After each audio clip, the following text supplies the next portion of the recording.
پیغمبر نے دو لوگوں کا جنازہ نہیں پڑھایا، ایک خودکشی کرنے والے کا، ایک ان کا جس پہ قرضہ ہو.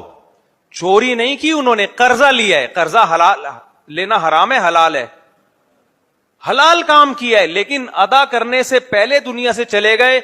جنازہ رکھا ہوا ہے، صحابی رسول ہیں، نبی کے ساتھی ہیں، نبی جنازے سے انکار.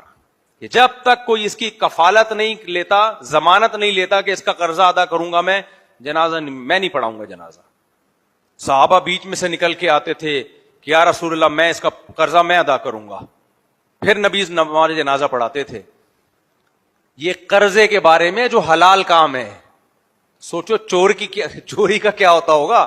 آج ہم جن کے جنازے پڑھا رہے ہیں، اگر ہم بھی یہ سختی شروع کر دیں، کیا خیال ہے؟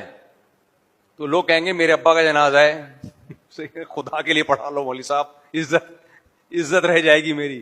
ابا کا مہر کھا گئے تھے، اماں ابا کی پینٹ سے پیسے نکال کے کھایا کرتی تھیں، بچے ابا کی جائیدادیں کھا گئے، کسی کا بھی جنازہ نہیں ہوگا. اس لیے علماء نے نا کمپرومائز کر لیا سوسائٹی کے ساتھ. علماء نے کمپرومائز کر لیا ہے کہ چلتا ہے یار، اب اس زمانے میں کس کس کا جنازہ نہیں پڑھا ہے، بس چلو سب کا پڑھا دو، ٹھیک ہے نا. ورنہ اصل حکم یہ ہے کہ جو قرضہ لے لیا اور واپس نہیں کیا اس کا جنازہ نہ پڑھایا جائے. پڑھائے لیکن عام لوگ پڑھائیں، پیغمبر یا جو مقتدی ہے مسجد کا امام ہے وہ نہ پڑھائے.